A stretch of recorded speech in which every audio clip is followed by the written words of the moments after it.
LB స్టేడియంలో నేడు Christmas వేడుకలు హాజరు కానున్న సీఎం రేవంత్ రెడ్డి.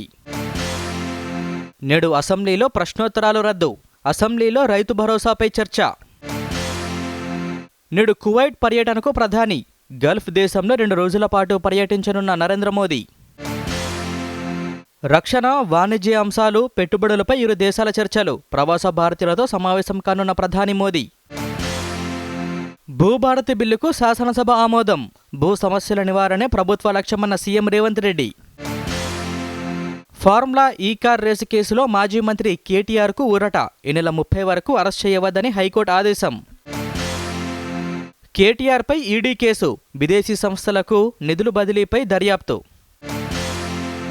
నేడు 55వ జీఎస్టీ కౌన్సిల్ సమావేశం, రాజస్థాన్లోని జైసల్మార్లో భేటీ కానున్న జీఎస్టీ కౌన్సిల్.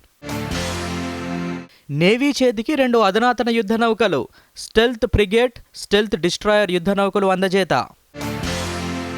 త్రిపురలోని అగర్తలలో ఈశాన్య మండలి 72వ ప్లీనరీ సదస్సు, కేంద్ర హోంమంత్రి అమిత్ షా అధ్యక్షతన కొనసాగనున్న సమావేశం.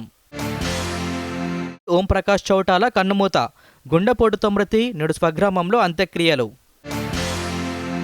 హైదరాబాద్ మాదాపూర్లోని సాఫ్ట్వేర్ కంపెనీలో అగ్ని ప్రమాదం, 2 ఫైర్ ఇంజన్లతో మంటలార్పిన ఫైర్ సిబ్బంది.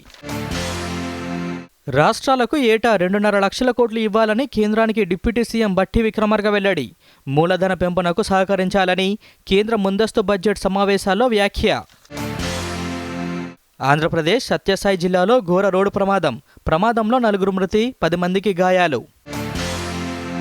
ఫార్ములా ఈ కార్ రేస్ వ్యవహారంపై ఎప్పుడైనా చర్చకు సిద్ధమన్న సీఎం రేవంత్ రెడ్డి, అక్రమ కేసులు బనాయించి వేధింపులకు గురి చేస్తున్నారన్న హరీష్ రావు.